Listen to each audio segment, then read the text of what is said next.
Welcome to Beans and Breakdowns, a podcast dedicated to bridging the gap between specialty coffee and the heavy music community. On this episode, I'm joined by Corey and Dev from the band Move BHC. Just a quick disclaimer, I say that the Carolina Gamecocks are part of the ACC. That's not true. I know that they're part of the SEC. I was tripping before y'all get all angry at me in the comments. So grab a fresh cup of coffee and wake the fuck up.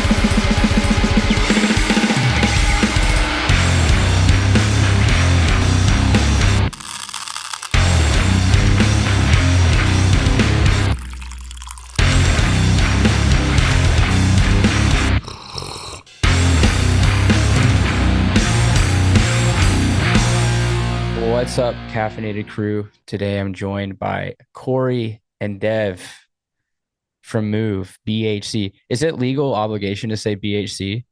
No. The only thing we ask people is don't put our name in full caps.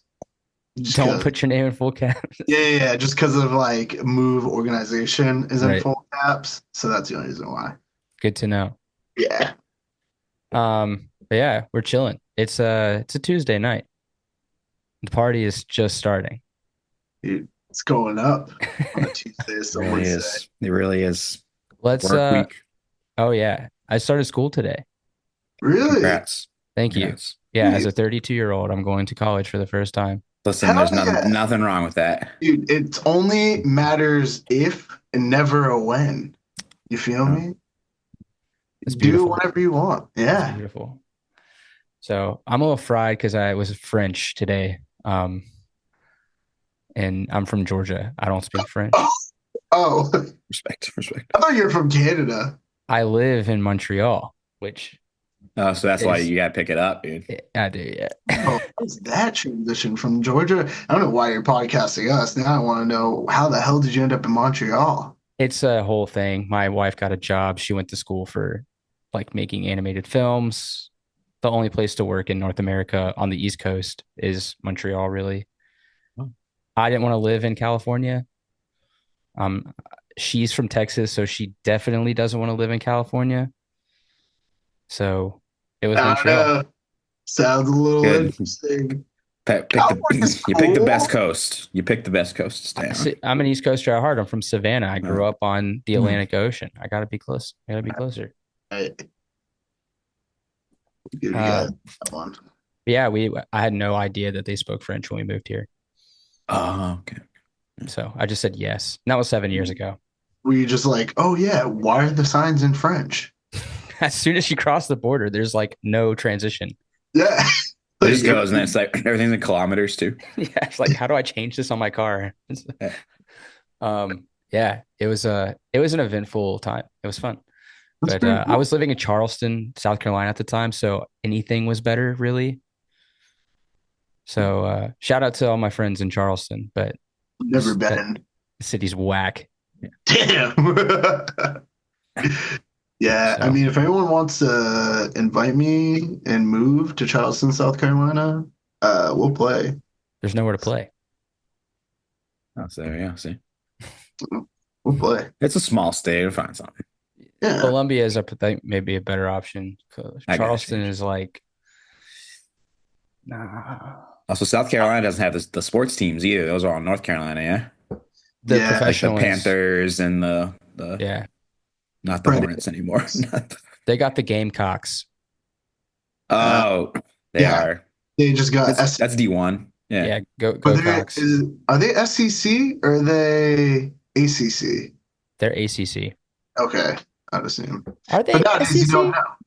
I don't know college ball like that. So you don't ask me. You gotta get with it, brother. I'm obligated. Yeah. That's where it's at. War Eagle. Let's go. War Eagle? That's Auburn? Yeah. Dude, I remember where I was when I saw the game-winning field goal. I was in my parents' living room, sitting on our coffee table, watching that.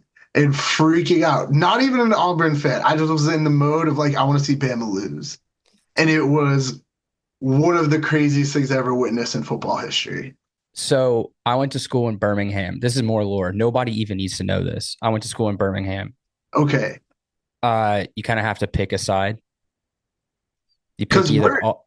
Because Auburn. Auburn is in Tuscaloosa. No, right? No, no, no. That's Alabama Okay. So and Auburn is where? in Auburn, Oh, okay, okay, but it's like very middle of the state. It's mid okay. And Birmingham is like south, north central, north central. like I'm thinking perpendicular, of or it's parallel Montgomery. with Atlanta. Okay, I'm thinking of Montgomery, Alabama. Yeah, Okay.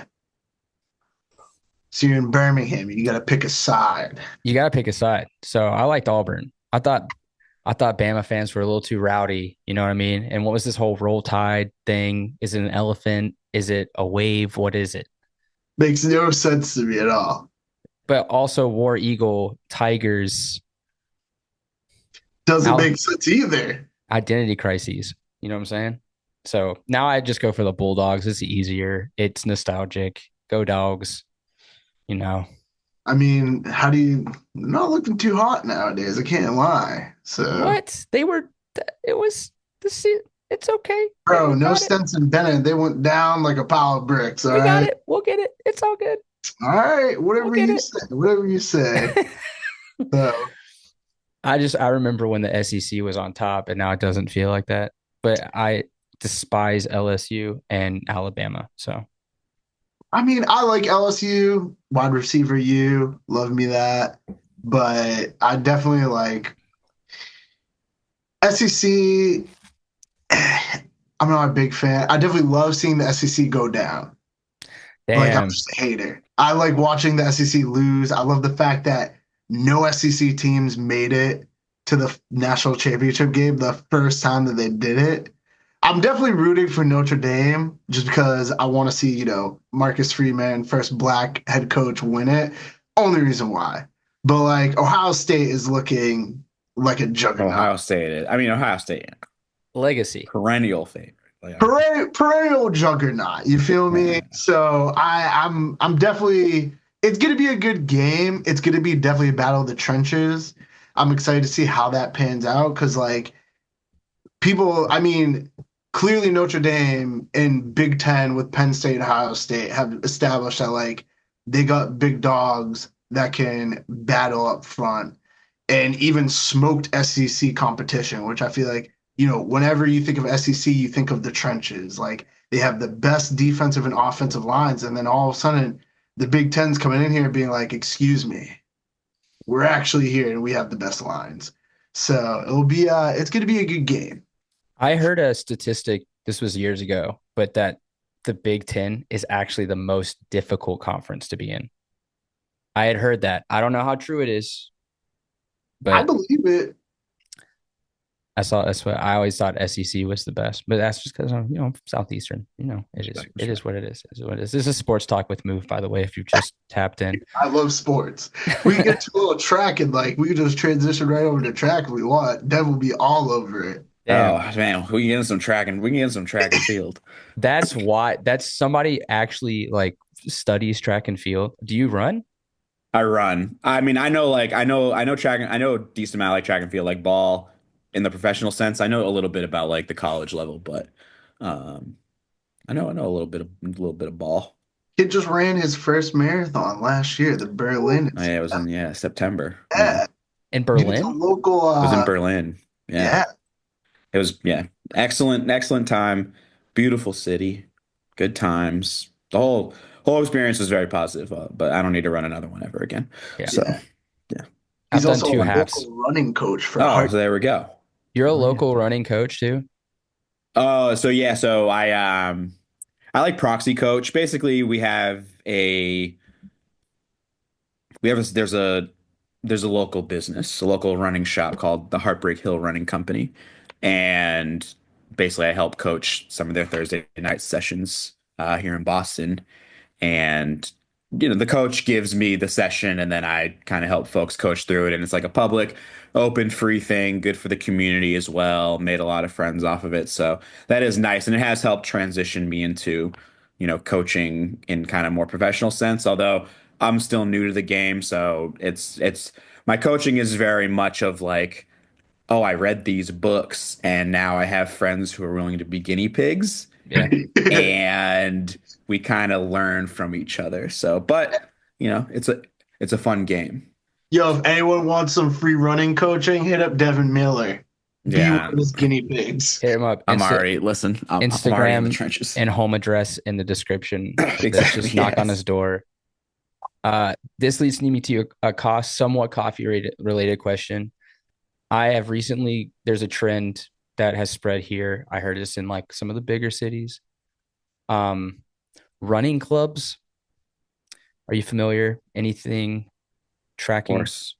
Yes, we have there are many. I mean, I think there's definitely a running boom right now. It's insane. If you even so I started running in 2023, so it's been a little over 2 years at this point. Even in that time, I've seen such an insane explosion in the running space, just in terms of brands and clubs, and then everyone's trying to get their piece and their hands into, you know, all of these different soups and whatnot. And you see all these clubs of different sorts and different values pop up. And, I've got my thoughts on some of them, maybe not too positive.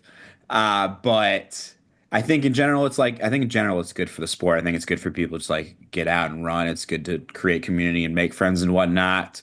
Um, Getting into like the money side of things and who's doing it for the right reasons or whatnot. Like I don't want to like downplay anyone or anything like that. Like do you like? I'm not trying to yuck anyone's yum, but I think some of that, like anything that makes money, like people are just in it for the wrong reasons, or it feels like a cash grab. So like when the boom ends, who's going to be left out of it? But yeah, there's plenty of clubs around. I think shout out to Boston. I think some of the more nefarious, quote unquote, nefarious things, at least that I feel, go on with some of these clubs.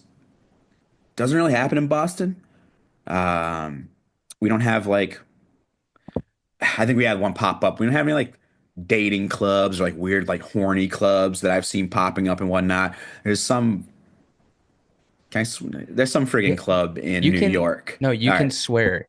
All right, there's some fucking club in New York. And, I'm not gonna say their name, but there's a run club in New York, and they're like sponsored by Hinge, and it's like, dude, I'm like, that's so fucking whack, dude. Like, listen, I get it, try and get your dick wet or whatever, but like you know, for me, it's like that should be the consequence of going to the club or the social event, not the focus of the club or social event.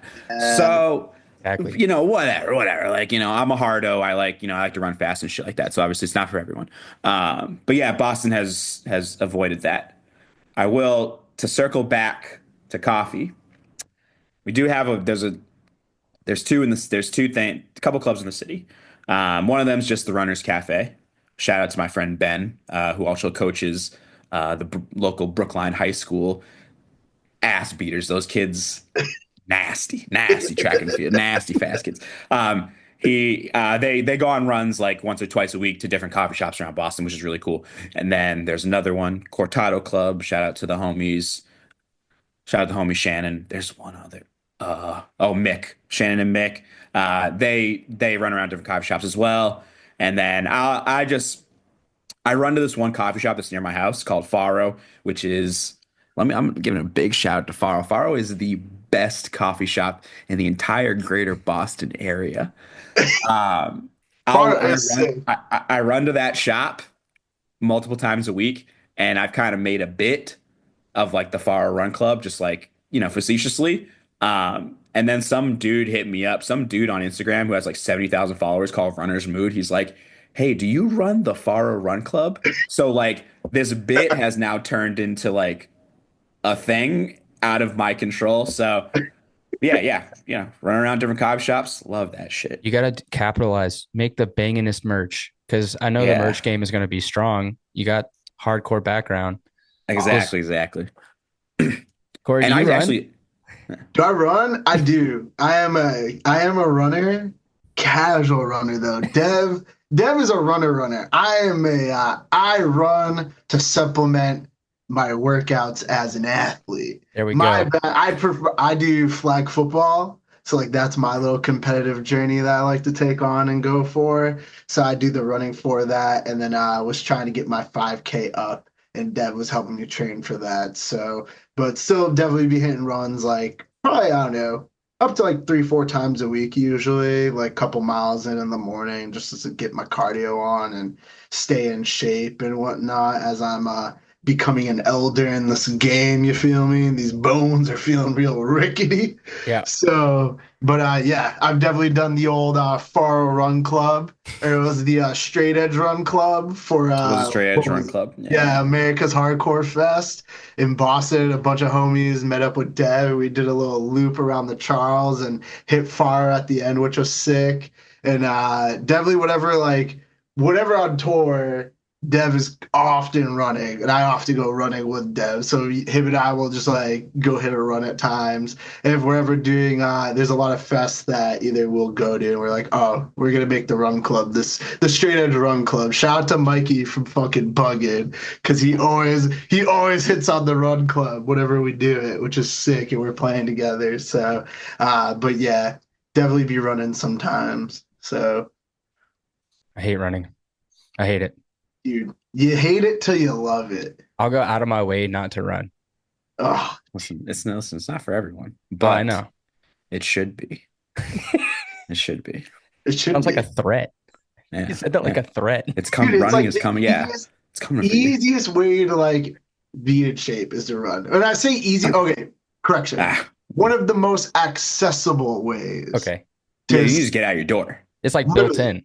Yes. Yeah. Like for able-bodied people, if you're able to just get out your door, you can go run. Run, Forrest, run. That man had nothing, but he had 2 legs and a dream. And they barely worked. Yeah, there was a point where they didn't work. He ran them off. Yeah, If I that's recall true. correctly. Yeah, Break he those ran shackles off my braces feet Yeah. so I can dance. Yeah. I hate running. I do uphill walk for cardio, and that's just like Corey to supplement the weightlifting side of things. So Yeah. See, there you go. There you go. just be I trying to weightlift to lift. supplement the running. So Yeah, see, you got to have that. So, You going for hypertrophy or you going for strength? strength. There you go. Just lift Yeah. Yeah, I don't need to. Nothing crazy. it. Yeah, people are gonna love all that sports talk in the coffee podcast. But speaking of Faro, best coffee in Boston, I'll say what I'm drinking. I didn't ask you what you're drinking, Dev.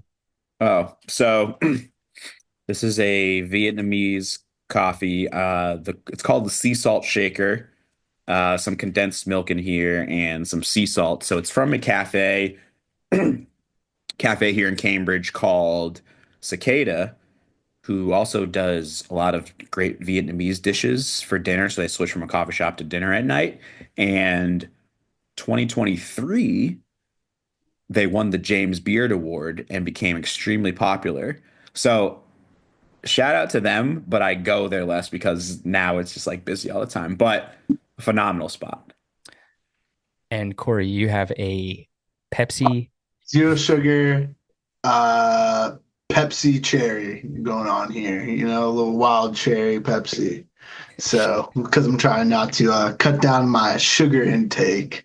So, when I'm feeling a little antsy, grab me one of these bad boys to cut the edge. So, No joke, I almost made a shot of AeroPress espresso and dumped it into a cup of Coke Zero. Yeah, Coke Zero today before this. So Is that the new tech? No, I want an espresso machine, but I don't have the thousands I need for that. So Oh, okay. You don't want a little Breville? You don't want something like a little Breville that's like $500? I can't do it. Fair. Well, it's because I roast coffee. Like I work for a coffee roaster, so I work on like a nice-ish machine. So I can make like decent espresso. So I want like that at home. I don't want to have to do a bunch of extra work to make the one shot I'll pull a week taste good. You gotta go on some whatever Canadian Facebook marketplace and just get like someone's like Marzocco machine or something like that. And You know, there's gonna be some fucking Montreal giving away one for the low. I thought that would be for the low of $5,000. What's crazy is Montreal's so plugged in that they'll try to ask like at retail for their use. They're like, you don't have to pay taxes. I'm like, bitch, that is not used. Like, I want used price. Somebody was selling a decent.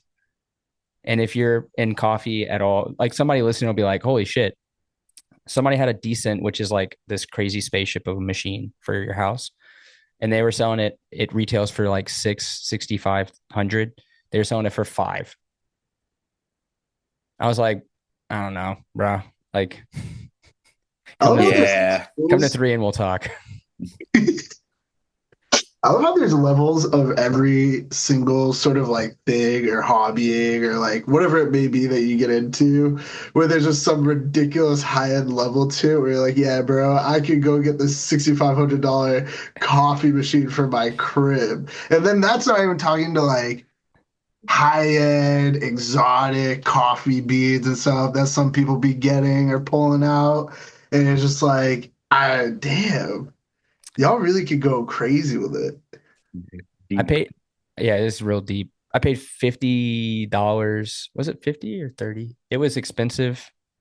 100 grams of coffee in Houston for this coffee that there was only 90 kilograms ever made and will ever be made. Kind of sounds like a good deal to me. Yeah, right? Like once in a lifetime. Then that's just some shit you can say. You can be like, this, I can't get it anymore. But how many cups of coffee are you getting out of like 100 grams of bean? My dose is like 16 grams a cup. Okay. So 7. So, so like a $5 solid like 5 to 6 cups. It's not terrible. Depending on the retention. Anyway, I'm drinking this coffee that my friend Jose gave me. He brought it from Mexico. Because he was there for a month and I missed him dearly. And then he brought me this, which was great. So thank you, Jose. It's a Cafe Don Toño. It's like from a farm. They grow it and roast it. And it's in Puebla, Mexico. And this guy was selling it on the side of the street. Just a guy. Just a dude with like apparently he had like a wooden crate. It was like a wooden crate set up on the sidewalk. And he had 10 of these. And my friend went to go get cash to come back. And when he came back, there was only 3 left. And it was like 15 minutes. Damn. So legit. That's like 100% from, I'm not going to pronounce the village it's from. It's from Puebla, Mexico. It's from the earth of Puebla. It's from Puebla. But it's kind of a darker roast, medium to dark.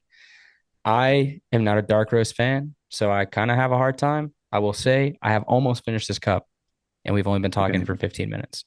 So, there you go. So let it speak for itself. At first sip, it was an adjustment. I had to take a step back, think about some things.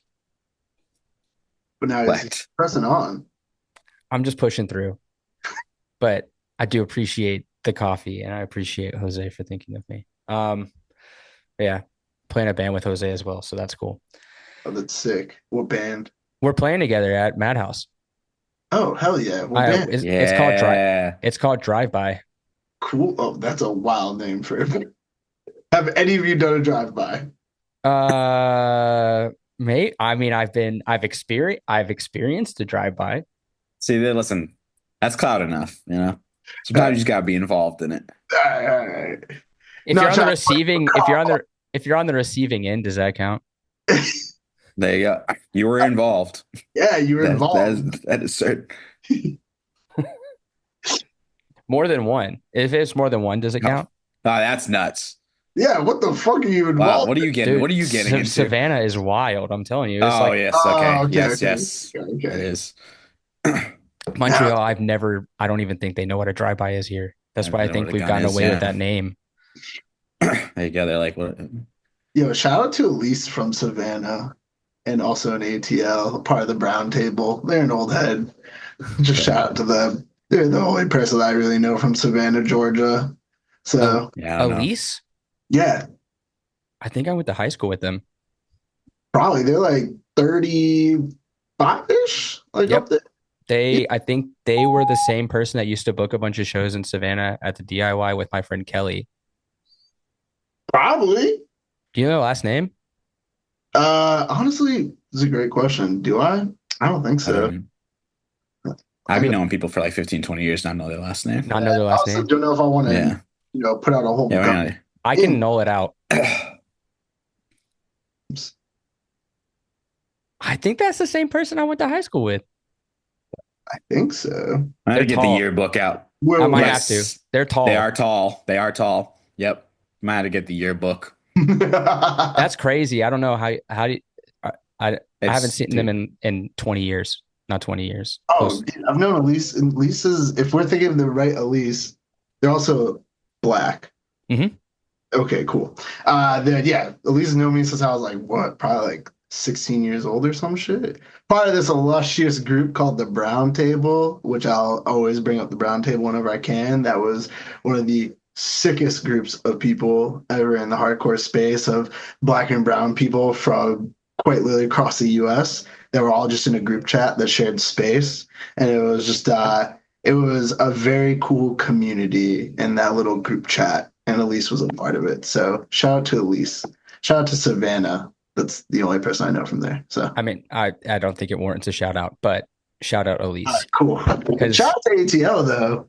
That's another place we want to play. We'd love to play Atlanta. Shout out to Kanu and Playtime. Shout out to Kanu. Big shout out. Big shout out to Kanu. Shout out to Obi. Shout out to everyone in Playtime. So I haven't been to Atlanta in so long, but it's sick. actually, the last time I was in Atlanta, the person who picked me up was Kanu, and the first place at 10:30 in the morning that we went to was Cookout, and it was incredible. It's all right. Nah, bro, Cookout is sick. Maybe I went to, I feel like I went to a bad cookout because like No such thing. It's not when good. I used to go to cookout in Richmond, I loved it. But then I went to Atlanta last year for work, and I went to a cookout, and it was good. Like I'm not hating on it, but I felt like it was like I felt like when I used to have it like 10 years ago, it was like mind blowing. But maybe my palate has changed. Your palate probably changed. Yeah. Cookout has changed. It's that James Beard Award coffee. It's just Yeah, it's changed. It's little tragedies happen every day, and that's just one of them. So I'll shout out one coffee shop. Okay. NHBD in Harlem, Neighborhood Brûlée, which is the best coffee shop in Harlem. So that's the only coffee shop that I really ride for, because I don't really ride for any coffee shops in Boston because I haven't spent enough in there, except for Aro, because I'm a ride with the homie Dev on that. But Neighborhood in Harlem, impeccable. So, but what's the go-to drink? Like if you're like anywhere and you're getting coffee or at a place that sells coffee related beverages, and oat chai every time. Oat chai. Oat chai. Hot or iced? Yeah. Iced most of the time. It's important. Yes. Okay. So that's my go-to. I cannot sit here and tell you the difference between an espresso, an Americano, a frickin' Frappuccino. I'm not a big coffee drinker, not to snitch on myself for being on the coffee podcast, but love me some chai. 2025 challenge, order dirty chais. Dirty chais? That's with espresso, right? Yeah. All right. I'll have to give that a go. It's a challenge. Yeah, I'll try it. I'm in like a destitute spot for coffee shops at the moment. He has to drive like 40 minutes to get like a decent cup of coffee. Yeah, literally. Damn. Yeah. But luckily, it's not like big on my radar, so it's not a big need for me. I can But understand for that. a third space, as Dev would say, I definitely miss it. So, yeah. Dev, what you ordering? Go-to generally is going to be an iced latte. Whole milk. Has to be cow's milk. I will not accept an alternative milk. But Can we know why? like really, what's up? Can we know why? It sucks. Like I can taste the milk through the coffee. Like almond is super strong. Oat, like not that I like dislike the taste of like oatmeal, but I can like I'm like, oh, it just tastes like oats through my coffee, and it takes away from the flavor of the thing I'm trying to enjoy. So like lattes definitely go to like if I do like there'll be times where I'll taste the coffee where I want to like really like taste the coffee or the espresso. So let's say I get a sweet treat, say I get a chocolate chip cookie with, sea salt on top of it. Man never Then says no to a sweet treat at a that's what I'm saying. never says Then no to the sweet treat. to balance it out, then I'll do like a double espresso over ice and then really just get the taste in there. Or every once in a while, if I'm sitting down and reading a book, I'm doing something, of course I gotta go with a pour over, just really get the taste in there. Yeah. All I do is pour overs. Love it. It's like a That's moment. all I have space in my apartment for is pour over. Same. So. But it's like a moment of meditation. You're just sitting there pouring, thinking, meditating. Like, okay. A little swirling. Like, all right. Yeah. Yeah. Swirl Get the day started. Yeah. Yeah. Grind the beans and then she like rattles you awake. Yeah. I just got a fellow ode, so it's a lot quieter than what I've heard. Been wanting to drop not wanting to, but dropping some bucks on that would be nice. But unfortunately, I got my $50 Hamilton Beach. Nice. Probably wakes up the whole goddamn apartment complex. Hamilton Beach. But you know what?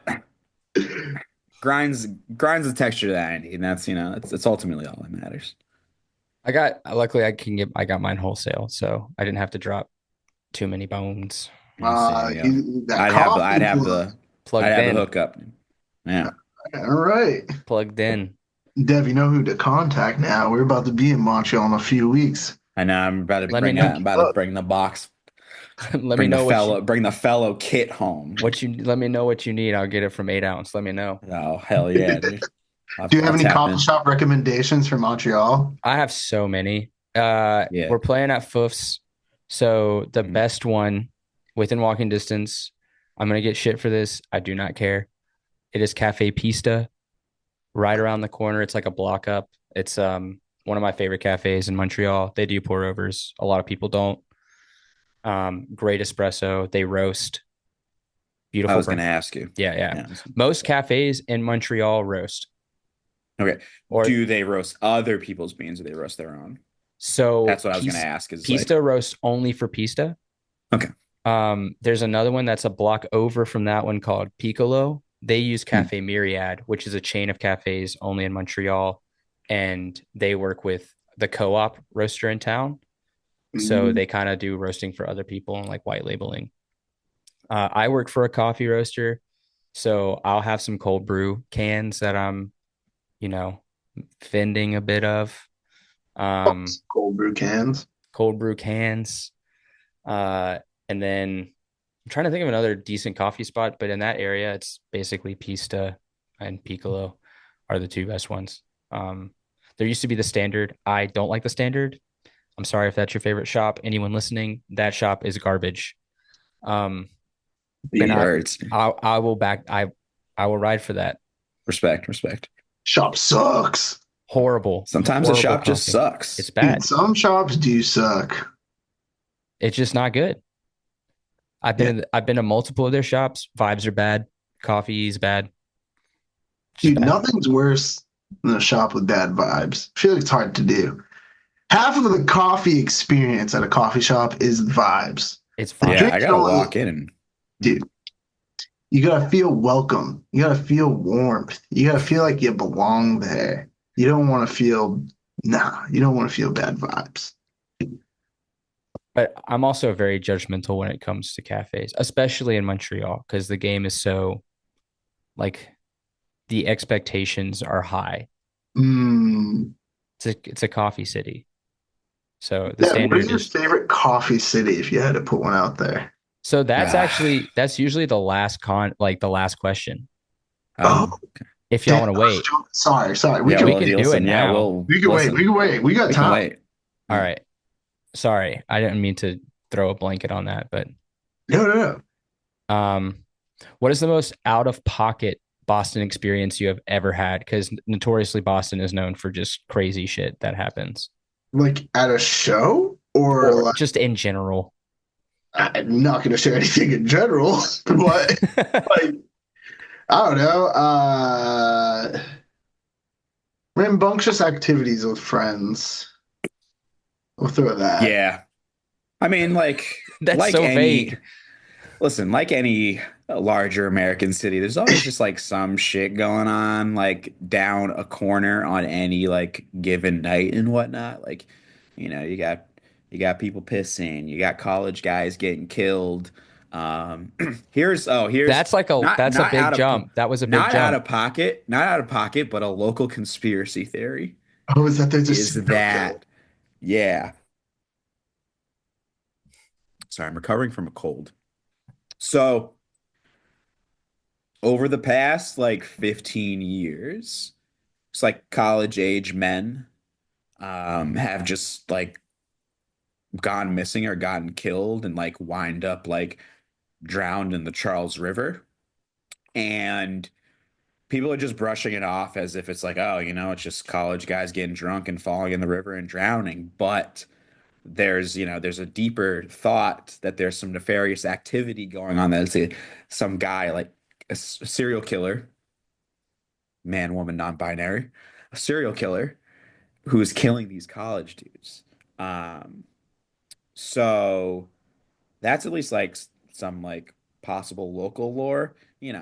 I kind of believe it. Like, I don't know, just some things, some coincidences I just can't really, I can't really be like, is it really? And there's some video evidence of like, this dude just like comes out of the bar seemingly like with his shit together. And then he's dead right up the street a little while ago. It's like, dude, you just got this guy on video, like not drunk, bro. He's not just gonna fall in the fucking river. And like the bar that he was at, it's like hard. It's hard to get into the river from that bar is what I'm saying. So yeah, BK. Although none of us fit the profile, so we're safe. Feel free to come to Boston, but if you are a college age male, like white, 6 feet tall, age like 19 to 25, don't come to Boston. They got a Yeah. type. Yeah, that's what I'm saying. Like, so Could be like the Zodiac killer later down the road. You feel me? that dude, you know what? Boston Strangler 2.0. The Boston Drowner. The The band Boston or the Drowning. person. Yeah, So both. I believe it. Yeah. That's like some like Sean Penn Mystic River type shit. Dude, Mystic River is right up the street, So, but other than that, yeah, I don't know. I think just living in an American city, you're just gonna like crazy shit's just gonna happen. Like, and I don't, and I, and it's not doesn't seem to at least be like, particular to one city. One city just maybe has more people in it, so more shit will happen. But I think on an average basis, even like living in LA for 6 years, I would see crazy shit. But it's like, I come back to Boston, I'm like, ah, yeah, that's Yeah, crazy. Like, oh, dude, holy shit. There was, like, I think it was last year. It was like 2023. Basically, what happened is, so, some guy on the tee, and I remember because I like had to like I wasn't like going anywhere. I was going somewhere. The T. So for the uninitiated, the T is the short name for the MBTA, the Massachusetts Bay Transit Authority, who runs the local train and bus system. So the T was delayed. The train was delayed, and for like an hour. And I was like sitting at the station like a dumbass. I should just like took the bus or something. And I'm like, what the fuck is going on? I think I was like doing like a Sudoku puzzle or something like that. So, I go home or whatever, turn on the news. So basically what happened was that a guy got his arm, the door closed on the guy's arm, and he like couldn't jimmy it out. And the train started going and it ripped his arm off and he bled to death. And so now, I don't know if you've noticed this, Corey. So now before the trains take off, the conductors have to like put their head out the window to make sure, no one's arm is, swinging out the thing. And that's because of what happened like not even 2 years ago. That's wild. Is that why? Yeah. I've noticed the conductors do that in New York sometimes too. Yeah. out the door real quick because people forget that those doors are not automated. They are controlled by the train conductor. Yeah, and like I mean, like I could put like I think it was like he was older. I think he was an older gentleman, so he didn't have the strength to like either like Rip it out. kind of like Yeah. because you can kind of rip him open like get that. So he was like, but yeah, fucking crazy man. Like That is actually also just like a story. traumatic for the people on the train. Like you see like this guy's arm blood spraying at you. So yeah, And you got to think it got ripped off. That's not a cut. Mm-mm. That is flesh and yeah, bro. There's dangling bits. Yeah, I'm good on that. But I don't know. Wild Shit in New York, that's where I've been like the past few years. I don't know. Niggas die every day in New York. So just like, yeah, just wild shit. No, not sound like some fucking tough person.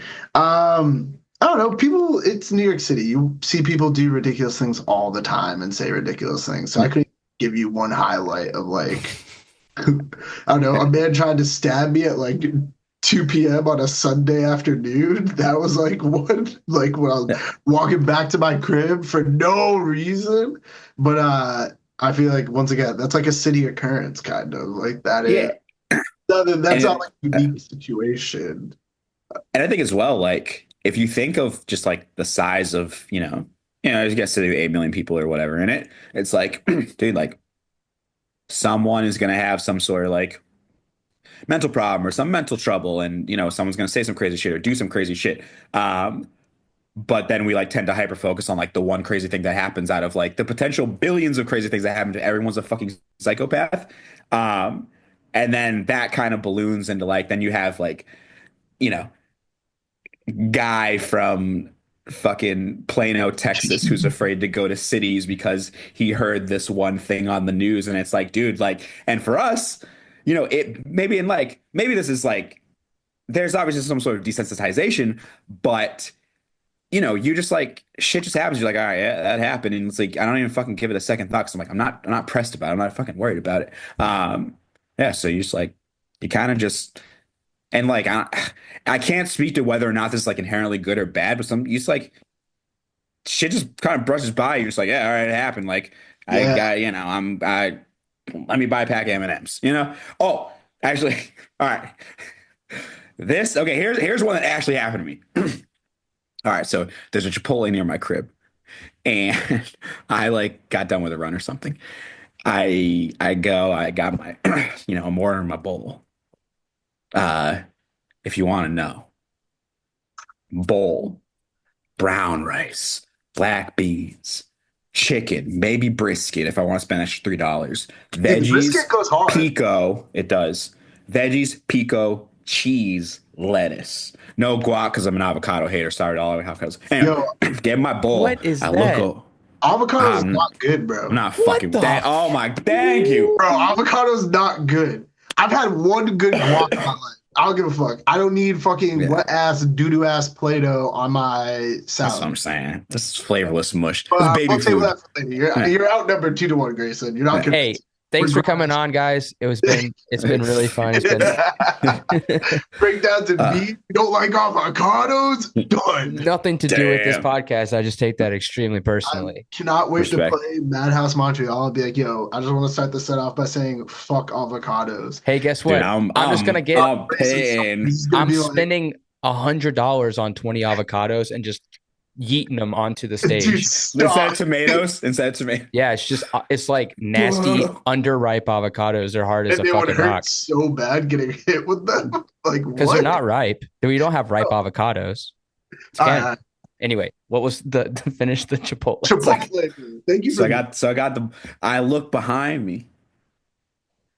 What do I see? Butt ass naked. Just a guy. Just sitting in Chipotle, butt ass naked, and like, me and the barista there, we lock eyes. We knew what was going on, and it's like, word, that'll be $10.30, and then I'm out, and that's it. There's like a dude just butt ass naked, but like, whatever, man. Like he wasn't bothering me. See you later.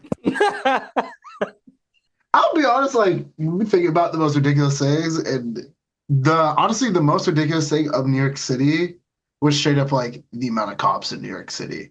That was like the most alarming thing that I think about all the time is that like I don't know, think about occupying forest when there's literally cops on every single corner of block, every 10 blocks is a police station. Like in coming back, I like back to Massachusetts and you're like, oh wow, there is far less police out here than what they have in like the city of New York. And that's always was like the number one thing that would be like the most alarming. Even like you'd be out at like, 4 or 3 a.m. or some shit, and there'd literally be a gang of cops walking down the block and you're like, what the fuck? Like, what are y'all doing here? Like, why are y'all don't need to be out here right now at all. Nor y'all don't need to be like patrolling like this. Like this feels ridiculous. Like it does not make me feel safe. That was like the number one thing that was probably the most, especially compared to like Boston. Because Boston, like, there's cops in Boston and stuff, and like they're everywhere, but then like just New York City is on such like a whole nother level with their police force. And then also, honestly, like back in like last year, the repression of like a lot of the like encampments, whether it was at like NYU or Columbia, and just like witnessing that type of force was definitely probably like the things I was like, oh shit, like that is actually kind of ridiculous. Like, oh, that's where our taxpayer dollars are going. Like, that's why every night we're going to see some houseless person die on these streets because of like, oh, they want to pay for this little petty cop to have a fucking tank because kids are going to protest a genocide happening in Gaza. So that was honestly probably the most ridiculous things that I really saw ever. And like just being like, yeah, that shit is ass. And like police were the worst people I ever dealt with in New York City. Out of all people there, the police are the fucking worst people to deal with. That's like, luckily in Montreal, there's not like I think you'll notice like there's not a lot of cops. And it's weird because there's a lot of like not just dude cops. Like cops of different backgrounds. Like, yeah, but then also like there's some scary lady cops. Like you could beat my ass for sure. But all that to say, the coffee shop that I work at for some reason has become a not a meeting place, but daily, multiple times a day, we have regulars that I try to stay in the back and like not interact with them so much because they refuse to speak English. And I don't know, it's just a weird vibe. And I'm like, yeah, pretentious. I'm like, I just don't like dealing with you. I feel like you got an attitude for nothing. And the French speaking locals. No, I like French speaking locals are fine for the most part, especially in the neighborhood my coffee shop's in, because it's always been a historically like neutral kind of like people speak both. But the cops are just not nice in that coffee shop. I don't know cops why. Let's be real. I don't know how many are that nice. Yeah. Sorry, not sorry. No cop is nice. I don't believe in any nice cops. No. But even as like a service individual, like you would think, like I'm giving you some, it'd be some sort of at least. You live in the U.S. of A. Cops as service people? No. He meant like if a cop comes to go get a coffee, like yeah. Oh, I thought you were talking about as like cops are like in a position of service, so you think that they'd be nicer. And they are like, public servants, yeah, exactly, by nature, which I guess has lost all meaning. Oh, they are only the capitalist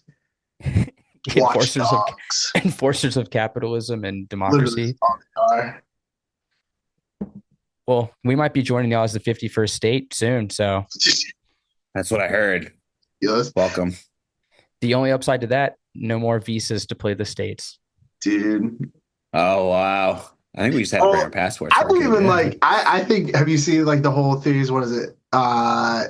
Whenever they talk about either like getting the Northwest in like British Columbia, so like having Seattle, Portland, and like Northern California. I forgot what they call the name of that, like when they talk about that region, but I'm like, that makes sense. Let's get more Canada in the US, all right? PNW-ish. Yeah. So only if I can get dual citizenship. I think it would be like a Ireland, Northern Ireland type beat where you can just it'll Um, be an open border. I like it. I like it. It was, we used to be able to walk to Canada. Uh, God, I'm fucking showing my age, dude. Uh, it's like 17 or 18 years ago. You could just walk into Canada and you need a passport. You should get like a Uh, birth certificate or some shit. I no, they you could just like go like you could like I think you just need like an ID of some sort. Like even if you like it's like show your ID and then you can just go to Canada. Like, if you want to like go gamble or whatever at that casino over there in Niagara Falls, like you could just go to Canada. Like no passport, no bullshit. It was open, it probably is about as open as it could be, but the good old days. This is going to show your age even more. Was this during the Heartfest times? Actually, it was actually before the Heartfest times, so it's even older. Um, yeah, but Dude, yeah, fest. loved John Heartfest. John told me to ask about Heartfest. Oh, dude, oh man, yeah, I know we that like, was a Heartfest regular. yeah, um, yeah. Let's just say, had to settle some problems at Heartfest a couple of times, which is really unfortunate. But yeah, it ended up some dude getting into goodness. Just I poked out, uh, not poked out, but you know, I Alleged. don't really know. I don't know what happened when I just Allegedly. yeah, but yeah.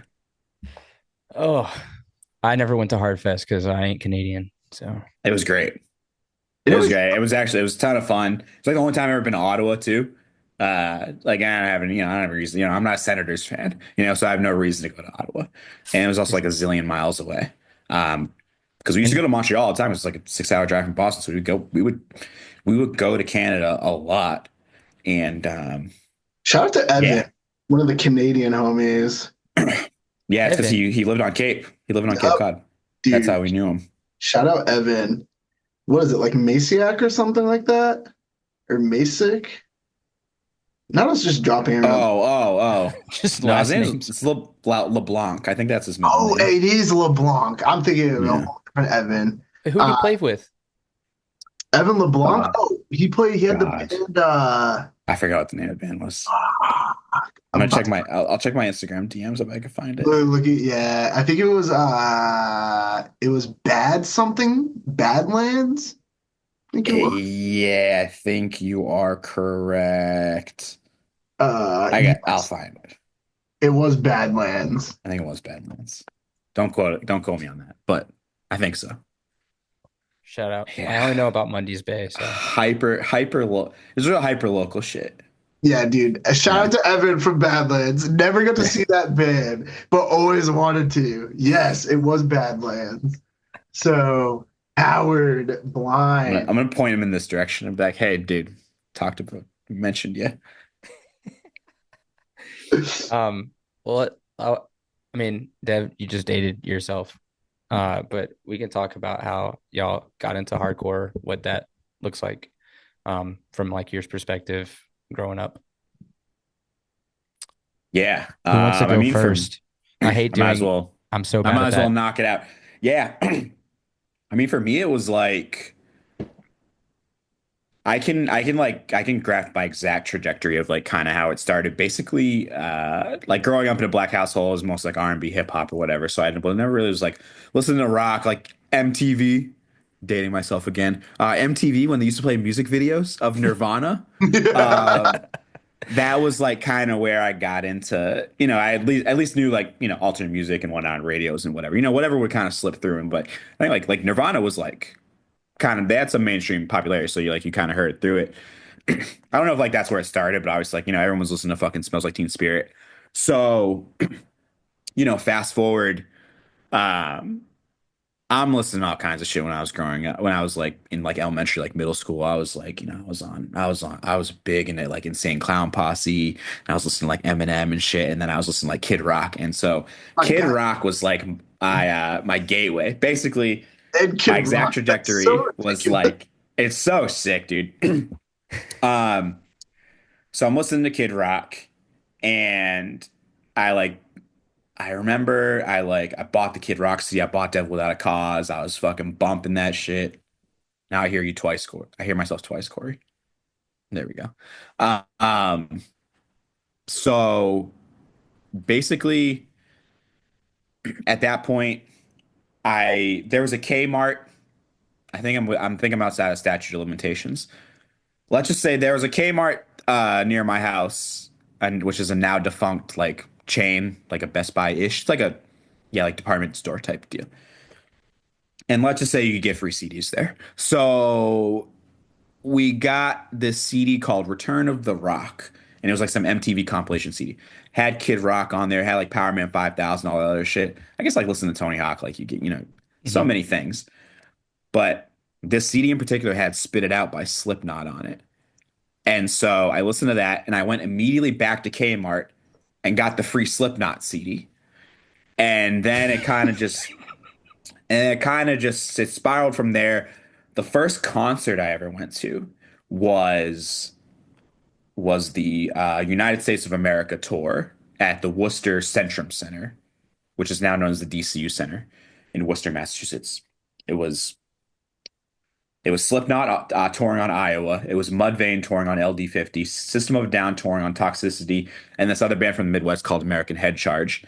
And so that was like my first concert. And then it kind of just like trickled down from there, just like getting in like heavier stuff and learning about like local bands, getting in bands in that way. And like I definitely like heard hardcore bands through that and whatnot. And like Have Hard, Bury Your Dead would like play Cape Cod, and it was things that like passed me by, or like my cousin would go see them and whatnot, but it never was like super on my radar. I just kind of knew it was like in that same trajectory. It was like, oh, it was like heavier music. And then I remember I went to, and that was kind of like the synthesis of like getting into hardcore, and then basically going to the records. I went to a record store that we had near us called Spinnaker, and I didn't have, I was like, I didn't know I didn't have a record player or anything like that. My mom didn't have a record player, but like, I'll never forget. I go to the record store and I see, it is, I see this like, record. It's like a gray record of this guy, and he's like this. He's like, yeah, he's like this. And I'm like, oh, this guy looks kind of cool. Let me like see. And I'm like flipping through like the gatefold of the 7-inch, and there's dudes like dressed up in like polo and like khakis. And I'm like, oh, these dudes like kind of dress like me, and like, that's cool. Like, I just like never really saw that within like the other subcultures that I was into. Maybe like Kid Rock kind of, I guess, but like never seen that with like gosh shit, like Slipknot. And so I ended up buying this, and the split, it was the Cold World War Hungry split. And that was the first record I ever bought. And that was and then so that was like, I think that came out like 05, 06. And that was like my first real like foray into hardcore, like proper. So yeah, I was like 16, 17 at the time. And it kind of just was off from there. The rest, as they say, is history. It's history. Corey, what about you? Dude, for me, mine, because I'm almost like a decade. So, and my audio is probably about to switch over because I'm about to, you boys heading to the gym right now. You feel me? We mobile.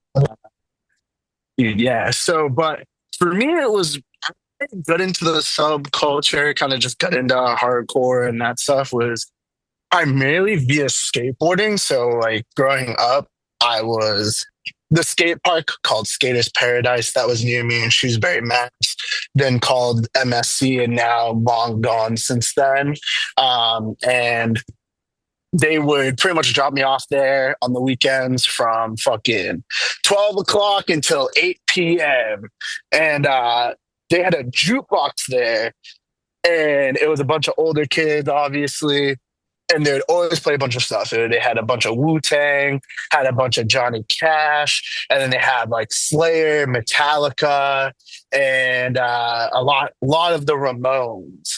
And so like the guitar music was always a shit that for some reason I like kind of like locked into, like skateboarding wise. I was like, oh, when I'm listening to Slayer, I want to skate as fast as humanly possible. Or like when I'm listening to, when Metallica comes on, like I love this. And then also like Slipknot. And so similar to Dev, when I heard kind of like it was from that jukebox and in combination with like Tony Hawk's Pro Skater soundtracks, it was always a thing where that sort of like guitar music, heavier guitar music, for some reason just like resonated with me as a person. And then it was really Slipknot distinctly was one of the like first heavier bands. I was like, what the fuck is this?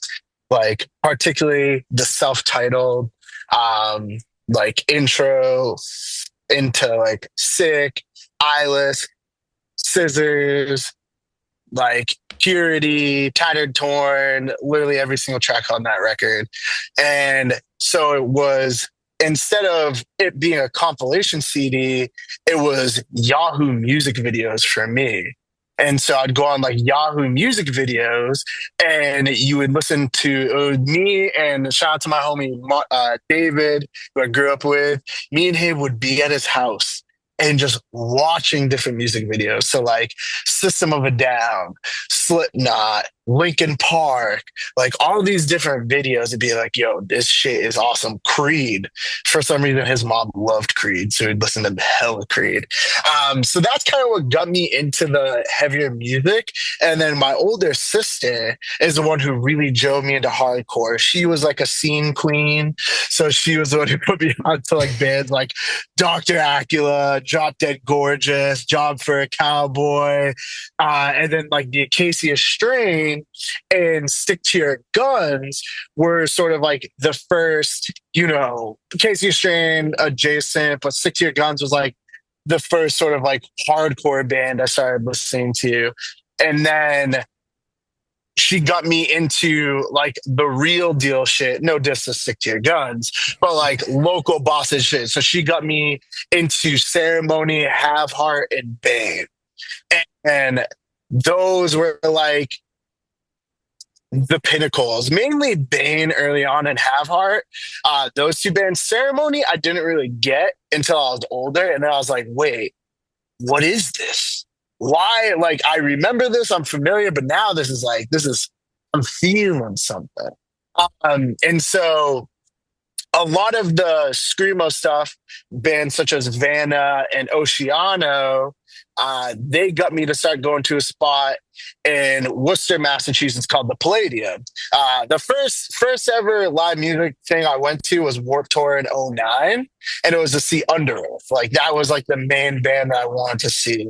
So I went and saw Under Oath, and some of my sister's homies were there. Shout out to Atem, one of my sister's homies. It's like one of my big homies now. He was there, and I was like in the Under Oath pit and got like boshed on. It was like, oh my god, like I got fucking boshed on, blah blah blah. And like this is a much more jockish era of boshing, and so it was all said like, oh, this kid got shot back because like he hit me and like my friend's little brother type shit, which was mad funny. And for some reason in my brain, I was like, that was sick. I'm going to keep on moshing now. I want to keep on going to shows. And also at that Warped Tour was like Vanna's, their original vocalist is Chris's last show. And so those are like the first shows that I went to. And then that got me going to the Palladium. And that's when I like actually started getting into not only shows, but like deeper into actual like local hardcore music. So from like a Death Before Dishonor, Bane, and then around that time, like we're coming up on like 2011. And this was also the time of the RA fucking Army, Rude Awakening, in Merrimack Valley hardcore. And that was where like that became my hardcore home. That became my study, my practice was Anchors Up. That was the place that developed my praxis within hardcore and understanding. And also where I met Devin, and me and Devin became friends. So that was kind of like my journey, is really like a lot through skateboarding, and then definitely an influence from the older sibling that got me to listen to the right jams, and then, you know, found the little local scene through some bigger bands that were like, oh, they're playing this show and Vanna's playing, and okay, now I'm here.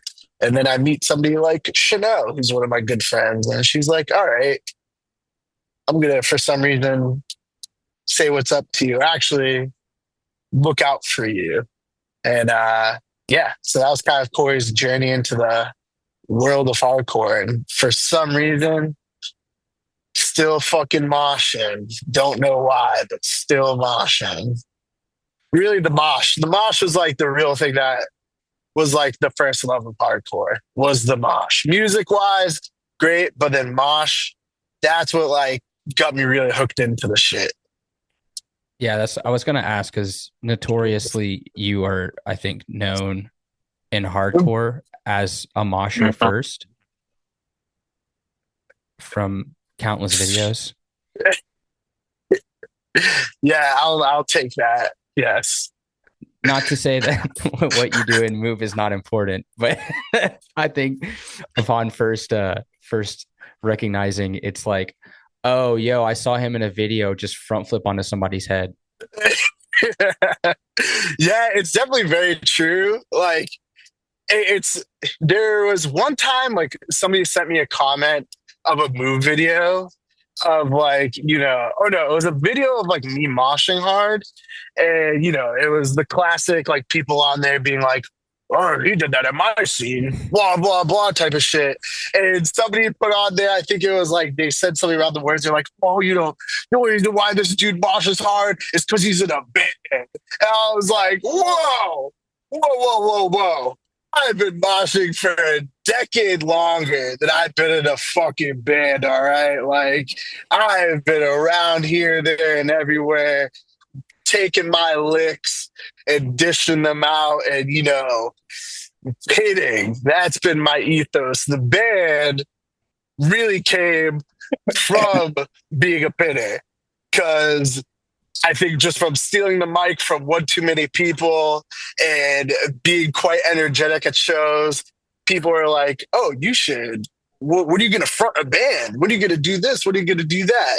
And Nick, our main guitarist, Nick Hodgmith, he was kind enough one day to be like, hey, I got some demos and I've seen you post saying you'd like to front a band. Why don't you do that? And then, so that's how that happened. So yeah, moshing, way more known for moshing than front manning in a band. So that is very true. Dev, you mosh too? Bro, that's a pitter. Yeah, that was, I mean, honestly, that's like why I like going to shows. I mean, like, obviously, like, I love the music, but I think as well, I will notice that when I go to other shows or concerts that aren't hardcore, and it's just like I'm kind of standing there, I'm like, I don't know, I feel antsy. I'm like, I can't like move or anything like that. I can't like dive, and like, especially just when I started going to shows, just like, some motherfuckers like beating each other up. Like, it honestly was like, there's, it was like kind of like not fun sometimes. Just like getting your fucking ass beat on it. But there was like, and I like, this is like not, I think it's like not sound like a hard ass or anything like that. I think it's just a different time. I'll see videos now, and people are paying like I've seen a couple of recent videos of people just like beating each other's fucking asses, but it's just like it's like in a different way. It's like not malicious. and but like the ass beater days when you're like when it was like when people were like pit to survive, it's like where I cut my teeth. And I do look back on those days fondly of like, dude, like getting your ass beat and beating someone's ass in return was like kind of like, badge of honor ish in a way. And like, it was all, it was all business at the end of the day. Like obviously there's some, quote unquote pit beef, but people, you fucking knock the shit out of each other and then everyone's like cool at the end. But I'll like, watch a video. I'm like, oh, like things are like, things are kind of tame. And I don't think that's necessarily a bad thing. It's just a different thing. It's a different time. And I will say, whether I like it or not, which I think it's fine, whatever, it is what it is. But I think that being said, the fact that people aren't just like beating the shit out of, people in, pretty malicious manner, it'll definitely like, brings, probably more people will stay in the scene, which, you ask different people, that's either a good thing or a bad thing. It's like, obviously bringing the money in or whatever, venues stay open, people aren't getting the shit beat out of them, venues calling cops, things getting broken and shit like that. On the flip side, there's the gatekeeper element of like, people come in and, they're not used to this like subculture or anything like that. And if they, there has been like, at least it seems the chatter has gone down, but I remember like right after like quote unquote COVID era, like people were coming back into shows and whatnot. And it was just like, what people call like TikTok kids would come to shows and they get fucking duffed up or something. And then they want to fucking sue the venue or make a GoFundMe because they got their teeth knocked down. It's like, dude, like that's just shit that happens. And it's like generally not on like not, I'm not like it was on purpose. Like you don't swing into a crowd of people and, expect positive things to happen, but wasn't targeting exactly you. And if your awareness level is not, if your head's not on a swivel, you're gonna get fucking jacked. But that was just like growing up, that was just it was what it was. And in this era of like everyone doesn't have their fucking phones on them, we didn't have like GoFundMe's or anything like that. And like you're under the age of 26, you're on your parents' health insurance, you're probably fine as well. So back to like, yeah, so like TikTok kid, gets his teeth knocked out and he wants to fucking sue the venue. It's like, dude, that's just like kind of what hardcore was, for better or worse. And like, thank God for that kid. Like, shit is so much more tame now. Because someone would just beat your fucking ass for that. Literally. And then you would have been kicked out and like not enjoy the music. And like I've even like I ran into a fucking issue where like I dove on someone.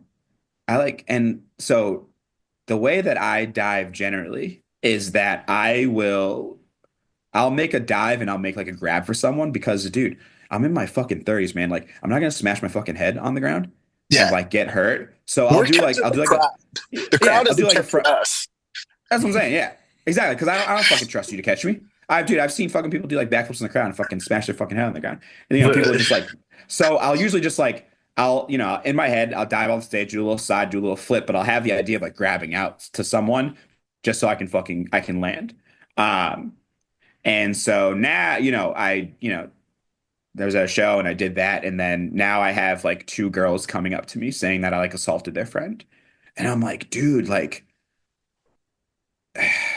obviously, intention, whatever, I'm like, dude, like one, like completely random and unintentional.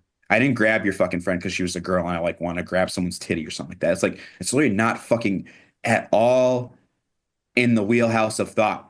I just need to fucking get on the ground safely. And sorry, I'm doing an inherently unsafe thing and trying to make it safer, but that's, it is what it is. And you're there. And I'm like, dude, like I've been doing this for fucking 20 years. And this is the first time this has ever happened to me. And, I'll fucking typecast those people. They're definitely fucking TikTok kids. And so it's, like, I think it's good in a way that shows are more tame from when I was growing up. Like, it brings more people in. Like, people aren't getting hurt as much. I don't have to fucking worry about insurance or whatever. But at the same time, like, dude, like, if someone wants to fucking mash it up, let them mash. Stay out of the way. Keep your head on a swivel. Like, shit doesn't have to go back to fucking, Brockton era with people fucking getting hit with like guitars and shit like that. But like at the same time, like, bro, like sometimes you gotta get mashed on. You gotta mash or be mashed. And if you don't, okay, stay the fuck out of the way, or go see Travis Scott. Go the fucking back. Or go see Travis Scott and get killed instead. Because I was about to say that. Right. So yeah. So it's like, and so I don't want to like, I don't want to like, knock anyone for like being soft, but it's like, dude, like you just have to like pay attention, and you know, I was like scenes are growing and whatnot, which is good, and I think like, but I think as well like it feels like we're in this like kind of retransitional period where people are like starting to like mosh hard again, which is like I'm like, oh yeah, I'm fucking with that. I'm fucking with it. But yeah, it's an interesting time for sure. Yeah. But I think it's a good time. That's literally why Dev and I are friends, because so Dev was a pitter, fellow black pitter. And then I was like, I am black. You are also black. We were both doing this pitting thing together. What the fuck's up? And that's literally how Dev and I became friends. And now it's been like over a decade later. And now we go and travel around the world and go see shit and drink mad coffee and hang out. And we still mosh together, which is like the sickest part. So definitely, yeah, moshing is I just want kids, whether it's new jacks, not even kids. I don't want to get on my old head shit, but new jacks and like even folks that might have, forgot that there's ethics to the pit. You feel me? If you want to go hard, you want to have your game breaker mode, you want to go, you're trying to get that highlight reel in or you're really feeling it, brother, do that in the front. Don't be doing that shit in the back. The only time I ever want to see a motherfucker in the back is if they're scared. They're just having a good time pitting in they're trying to hit air. They're really battling some invisible ninjas. Or the very unique case, you start in the front and you end up in the back. I'll give it to you, brother. You did that shit. That was all you. That was sick. But if you're going game breaker mode in the back crowd, I'm sorry. I'm immediately like, what the fuck are you doing? Like, go to the fucking front. Like, that is not chill.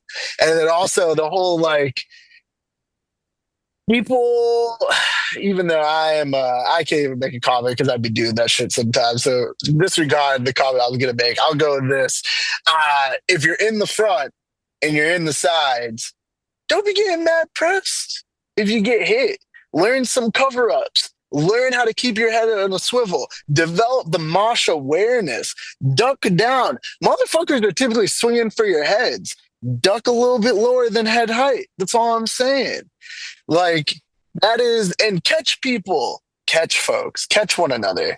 That's one thing that you can see. You're kind of seeing more happen because there's just such a mass of people at shows some days. But yeah, I enjoy the fact that I was not in the Brockton era that Devin spoke about, where it was actual maleficent violence occurring on most of the shows. Anchors Up was like middle. It was like that transitional period almost in its sense, because it was like sacred grounds, but also it was a pit or be pitted situation.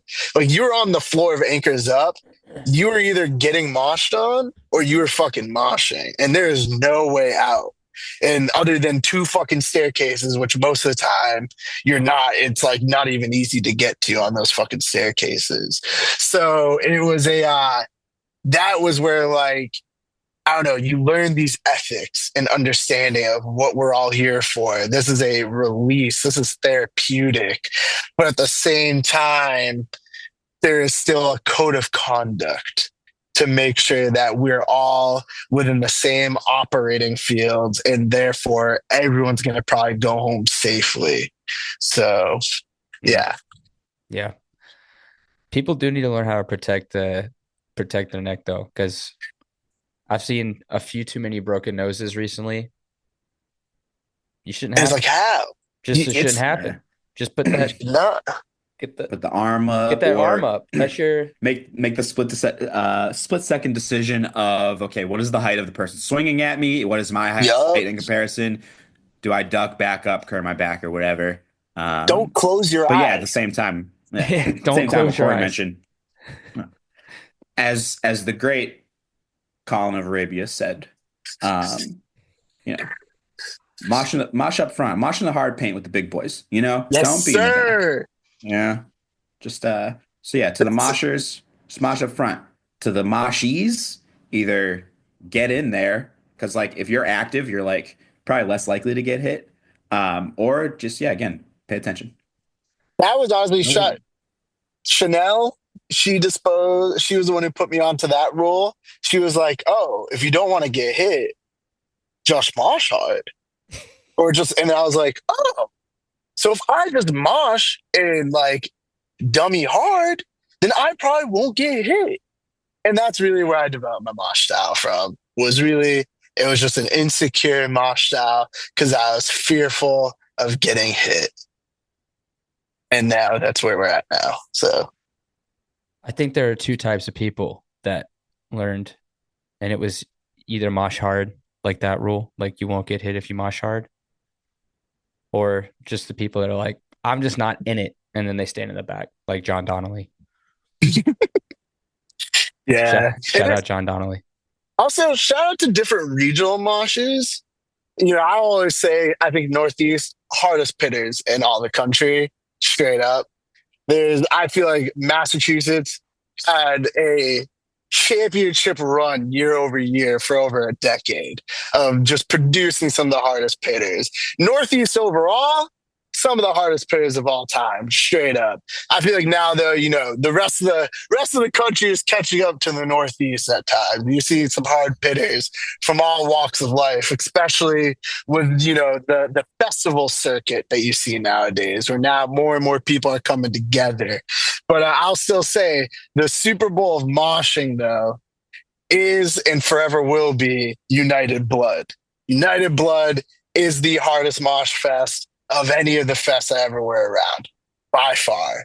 And Richmond, up there with the moshers, had some heavy pitters during Richmond legacy, the United Blood.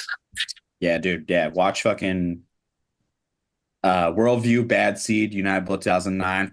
Dude, insane. Bro, insane. It was a good pit, but like phenomenal pit, phenomenally excellent pit.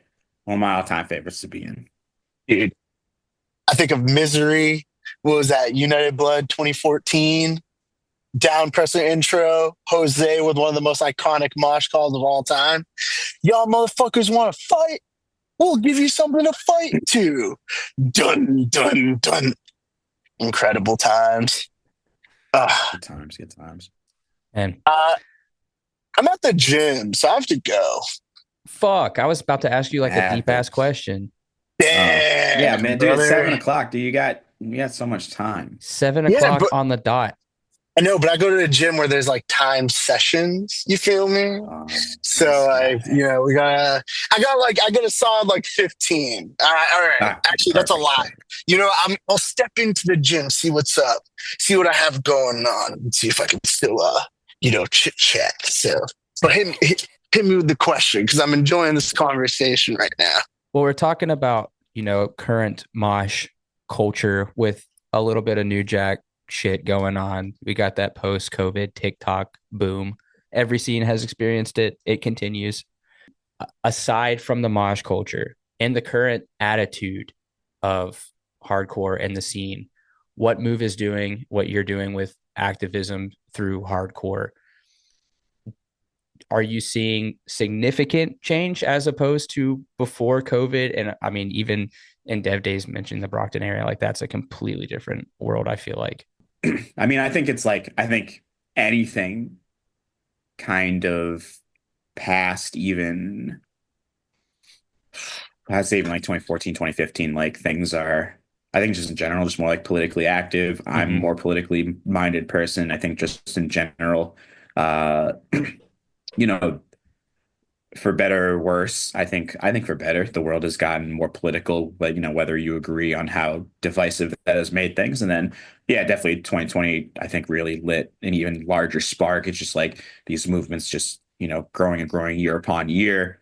Yeah, you're definitely seeing it, and you're seeing at least changes in, you know, bands maybe willing to speak up a little bit more, willing to, you know, speak on causes and raise money and whatnot more than you would, say like 10 years ago when, you know, bands would be like political, they would speak up and whatever, but it was never like, you know, it was never like super active, I suppose, in a way, as it is now, at least in terms, you know, just like, you know, going out in your community, you're like, raising money, things like that is more of just like, hey, like this is what's going on in the world, and it kind of maybe like stops on the stage, or just like bands not really being political or being apolitical, which obviously that still exists, and those are gonna be like the bigger bands too. But I think in general, you are Capitalism. seeing people who people in like a scene who are like willing to like speak up and be more political and damn it, I was going somewhere with this. Sorry if I threw you Yeah. off. Nah, yeah, I'll have to. Yeah, I think it's a good thing. Oh, you know what? Yeah, you know what it is? I think um people generally want I think generally people are good. I think like inherently like people are good. They want to do the right thing. They want to do right by their community and their peers. And um granted there is this potential for feeling of like being ostracized if you say the wrong thing, or if you are affiliated with the wrong people, or even if you want to do the right thing, but doing the right thing in turn could leave you, I don't know, out of a job. It could cause family rifts or whatever. And I think, yeah, a lot of that is ultimately going to be like the side factor of like, I have like this inherent good, but like, where do I go with it? But I think the more people that speak out and the more that people are open to that, people latch on to that and they'll say, oh, like I can actually like speak on this thing and still have good friendships, have solid friendships, and maybe honestly, like those people who don't fuck with me anymore, like those aren't people I need in my life anyway, whether that's friends, family, or whatnot. And people see that as like, oh, that's divisive and it's whatever, and it's like, dude, like, or it's like, oh, you won't be friends with me over politics or whatever. It's like, motherfucker, like, yeah, like yeah, like, yes, yeah, yeah, I won't, I won't fuck with you, if you have this like inherent belief that like, you know, It's X group against of my people should being. like, yeah, it's against my being or should suffer, whatever. Yeah, like go fuck yourself. Like I don't need you in my life. I'd like, and not listen. I'm not trying to, I'm not trying to toot my own horn, but I got a good amount of friends. If I like, and not that like, not that the people who I'm friends with and are in my life like have to like owe me something or like it's some favor thing, but it's like there's definitely a point where like if you aren't positively adding to my life, like I don't need to be friends with you.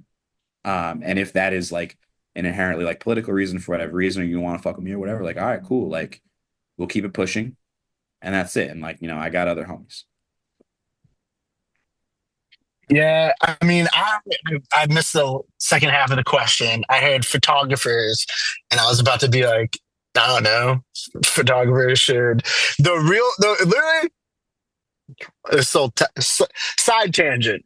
You can tell the photographers that have been around versus the photographers that haven't been around. Because the ones that haven't been around are like, oh my God, create a bunch of space for us. The photographers you've been around, Todd Pollock, Kat, Angela, Becca, Sunny Singh, Feet First Productions, all these cats, all these fools.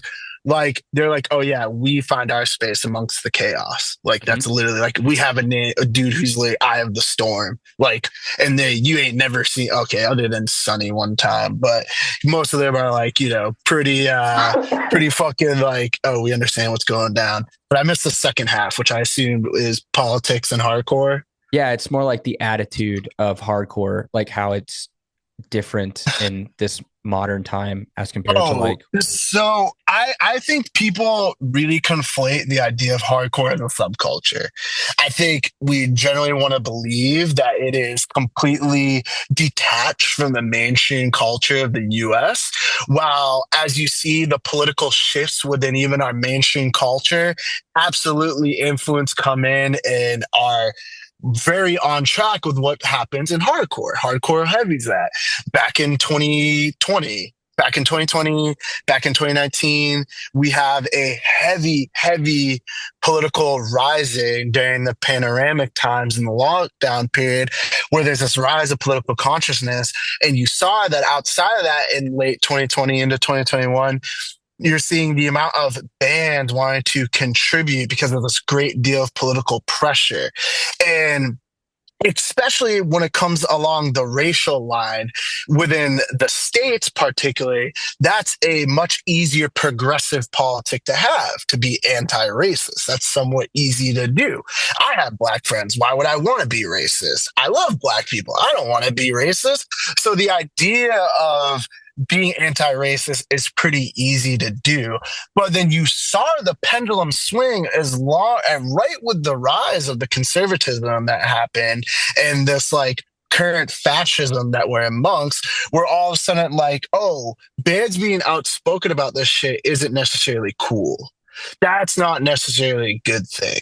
Like, bands having this sharp politic and being political, especially around the idea of a particular identity, is not really seen as the vibe.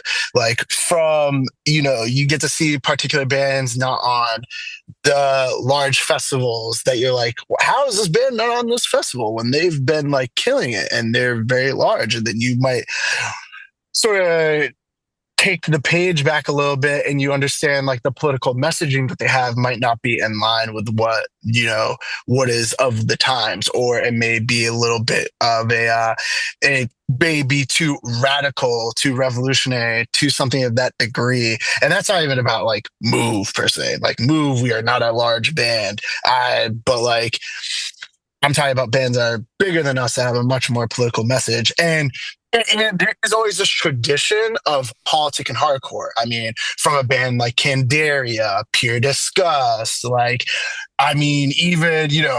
on the lines of religion, like Foundation at times. And like, so it's not like political nature has never been in hardcore. And we always treat it as like a counterculture that is always either apolitical but more progressive in their politics.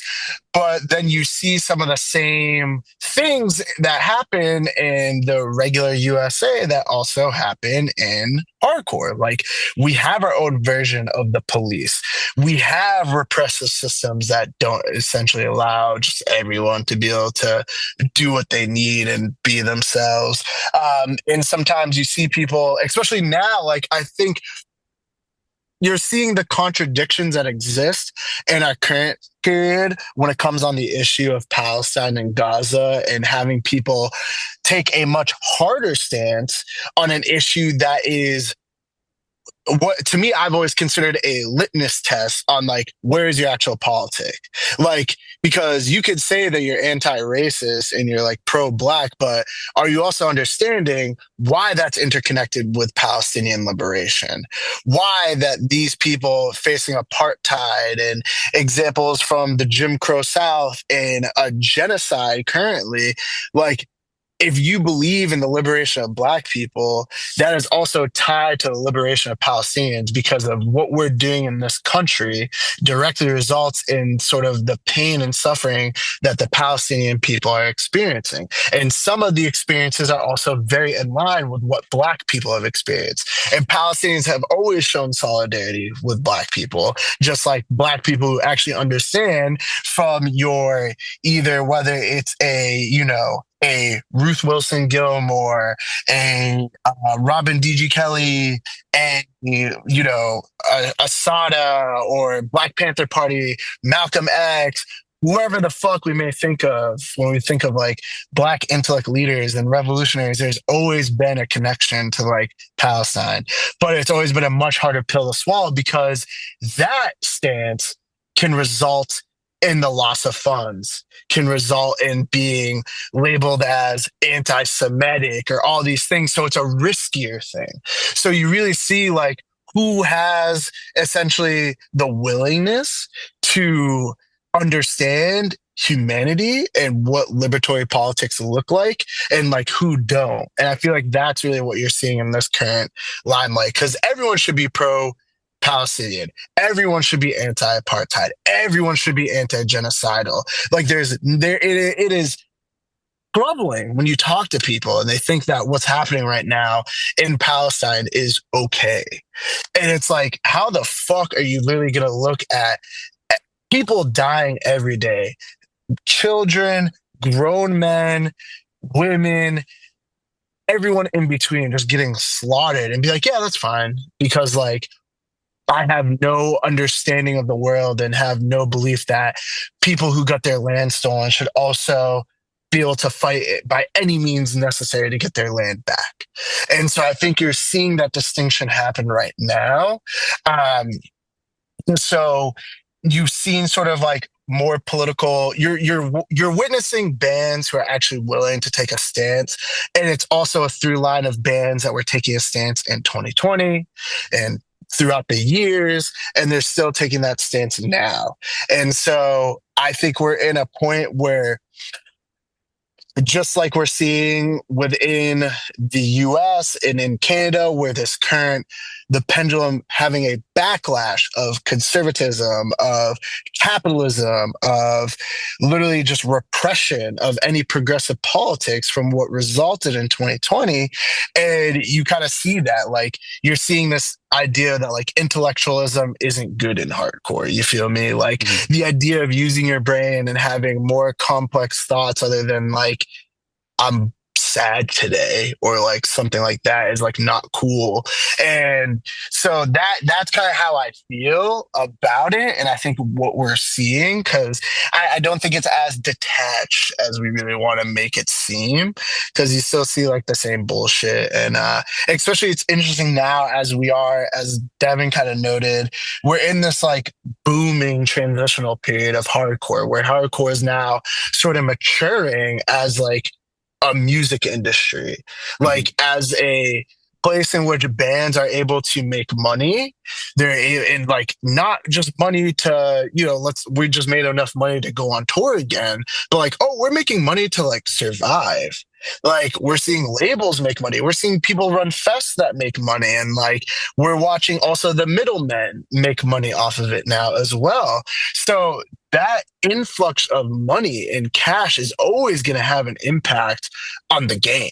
It's always going to have an impact on the culture, on like what people focus on, and be like, okay, well, there's an incentive here to maybe do this versus that. And like, that is definitely a big thing for sure. But it's also cool seeing how many bands, how many people, like I think of with the Download Festival, a lot of the flat spot bands from Scowl, and I think like Zulu was a part of it, and a few others that quite literally were like, yeah, we're not going to fucking play this. Because like, we're not going to be a part of this thing that has these military ties or these particular companies. And they literally got these festivals to change because they're willing to take a stance and not be silent. Because like, if you are silent, your silence is always aiding the oppressor. We all know that saying. Like, that is, silence is for the oppressor. You're always going to help that out. So it's cool seeing hardcore take these also steps during these times, where you're seeing more people having benefit shows for Palestine. You're seeing more bands be able to take a political stance and either putting out a shirt and donating those funds, or putting on shows, or spreading the good message. Like, and you're seeing people maybe do it in a more sustained method, not just as a reaction to social pressure, but it's like, no. This is something that like is part of the fabric of our being, and like we can use the tools that we have in this vehicle of hardcore to be able to push this message and take actionable items to support people. So I think that is sort of you're seeing the repression, you're seeing that it's not necessarily the mainstream thing to do, but it's not to say that there aren't motherfuckers out there quite literally doing this every day. So yeah, it's I think years ago, it was easy for hardcore to be like, well, we're not we're just a music subculture, and it's like very small and compact, but it has been thrust into mainstream. It's like, I'm on different algorithms where I'm constantly seeing normies crossing over with like hardcore. And so that inherently is going to allow more space, more opportunity, where it's like, you can't just ignore political issues to protect yourself and to like, to retain this non-political stance, I guess. Literally. Yeah, like whether you like it or not, you're forced now. Like, you're forced to address things. Like, you can't just say that I don't know about it or I'm not concerned about it. I mean, you can, but then you look like a giant asshole. It's not even that. It's that, like, what? How the fuck can you say you don't know about it? There is so much accessible information for everyone, and like, you have a computer at your fingertips that you can garner any information in the world. It's either you do not believe in these values, which, like, if you're just like, hey, I'm going to stay ignorant to it and not care about it, that is a choice. You're not remaining neutral. You're making a choice in that decision. And like, there's no way, especially this day and age, that you can just make that choice of ignorance and just be like, oh yeah, I'm hands off. Like, I just don't know. It's like, no. Like, silence is always to the aid of the oppressor. If you're not willing to stand up and use your platform and your voice to aid the people who are being slaughtered, then like, you're only helping out the people who are crushing, and that's it. And like, and we're seeing it now with, like, shout out to all the homies in LA and what LA hardcore is even going through right now. They're discussing this during the wildfires that's happening and like ravaging through there. But people forget that these things are all interconnected. The bombs being dropped in Gaza are impacting the climate change that is destroying things in LA. The policies that we utilize to send those bombs over and waste billions upon billions of dollars to go slaughter people that don't even have an advanced, I mean, I can't lie, they have a sick ass resistance. Shout out to all the resistance fighters in fucking Palestine. But like, to slaughter resistance fighters and fucking innocent people, not even resistance fighters, slaughter innocent fucking people. And then you go, hey, the hurricanes that happened in Appalachia and the floodings that happened, FEMA doesn't have the money to cover these budgets.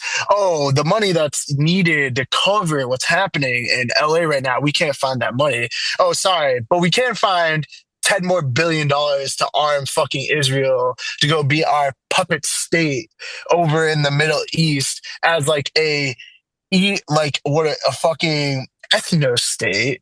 Like, that is why these things happen. And then people want to sit by and be like, oh, they're not interconnected. It's like, but there's an easy through line you can see here. Like, your life is directly impacted by this all the time.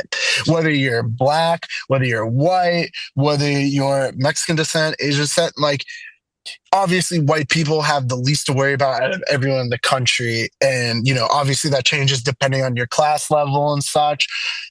But then it arrives on your front door eventually. And you're like, oh shit, I did not know that it would become me that would be impacted today. And now all of a sudden I am, because they chose to send billions of arms to support Israel, which I probably was sitting there and be like, yeah, kill all those fucking Palestinians for what fucking reason? Because they want their land back. And then all of a sudden now you don't have the courage to help you out during your climate disaster. Like, that's what's happening here. They're all interconnected. All our struggles are interconnected. So it's very hard for me to sit here and grant people the grace to just be ignorant to these situations. That's just like untrue. Yeah, like a willful ignorance when the world is so increasingly small. And like every day, I feel like we get closer and closer online. And it is at some point, it is just almost maliciously ignorant. Truly. Yeah. Well, not to get super, super, super serious and then try to launch out of that gracefully. I was going to talk about the albums and stuff. I know how you have to run to the gym. But just to wrap things up, let's talk about some Ontario shows y'all got coming into the Madhouse. Super stoked for that. You get to see some Montreal mosh style. Yeah, I've never been to a show in Montreal, so this would be cool. I've never actually, have I? No, I've never really been to a show in Montreal. I didn't get to see any of these great Heart Fests or anything that happened after it. The Hold Your Ground Festival in Toronto is my first time ever being exposed to like Canadian hardcore, which is a badass time. It was super fun. So excited for that. Definitely excited for the Palestinian benefit show that we're playing on January 24th in Niagara. Everyone should definitely pull up to that. That's going to be sick. And then Toronto, we're playing a cool show out there. That would be really fun. And actually playing like in Toronto for my Utes, you feel me? On the 25th. Hell yeah. Yeah, bro. Shout out to my Utes. And then Montreal Madhouse, which would be cool. So that band, Death for Every Sin or whatever. A Death for Every Sin, is that the band name? Are y'all gonna be there for that? Are you gonna get there that day? I don't know. I don't know if we are there for their set, and I'm bummed out because that band rips. That's like Marauder from Montreal. Dude, that's hate straight up. Shit.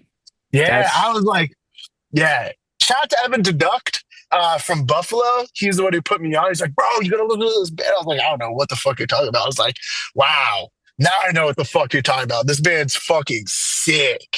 Shout out Evan. Yeah. Shout out Evan for real. I know he's Buffalo hardcore, but I know he leaks into the Canadian scene. You feel me? So yeah.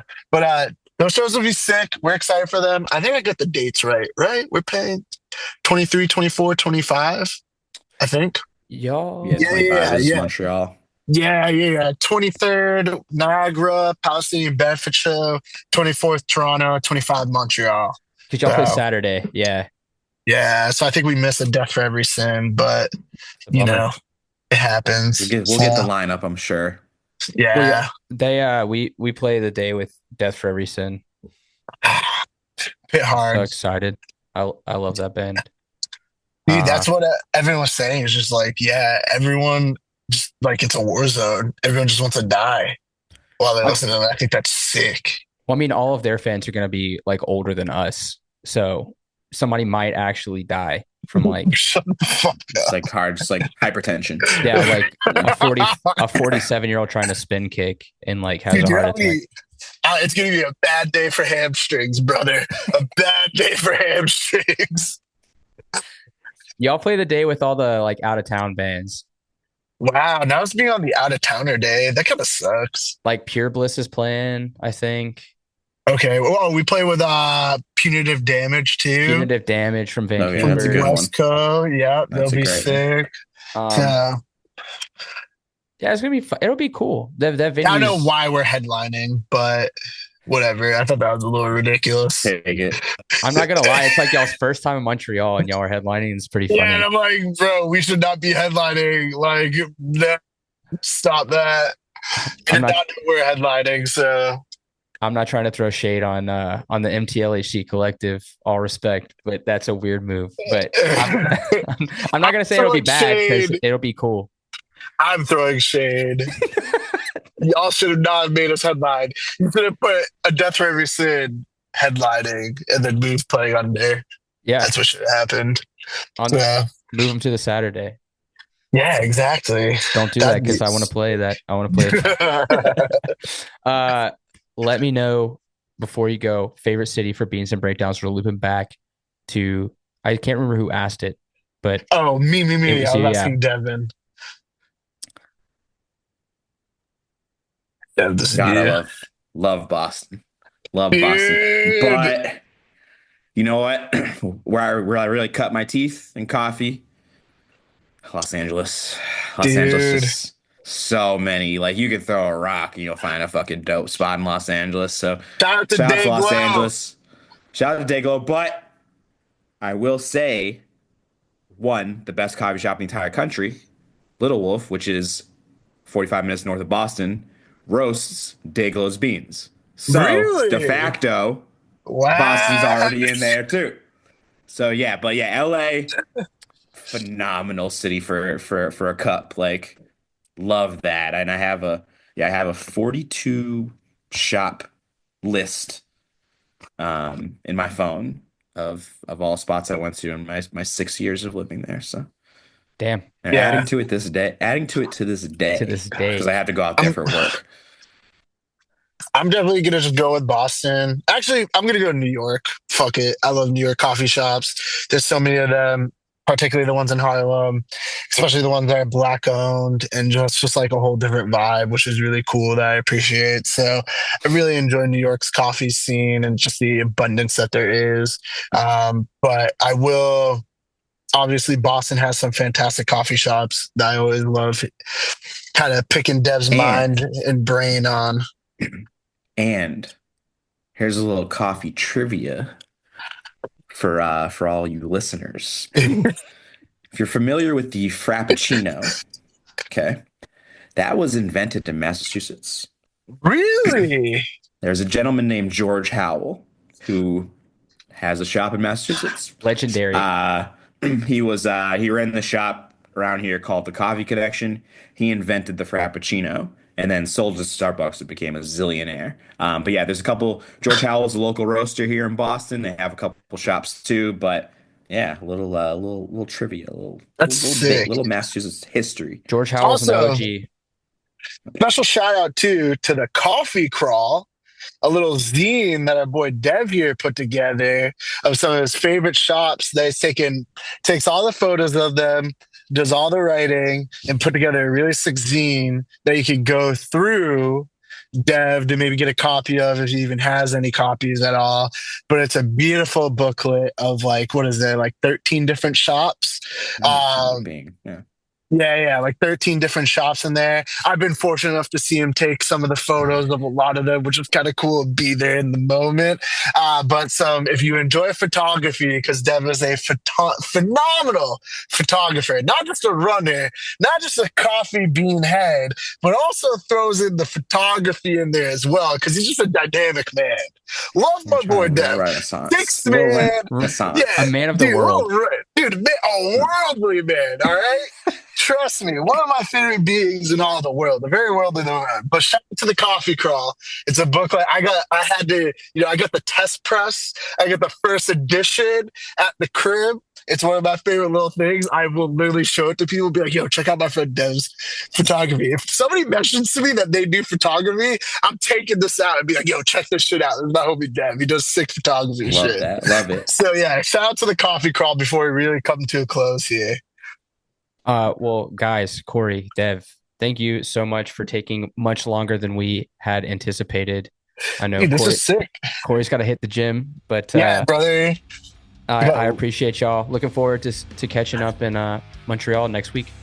Hell yeah. I'll see you there, Grayson. Thank you for having us do this. Take it easy.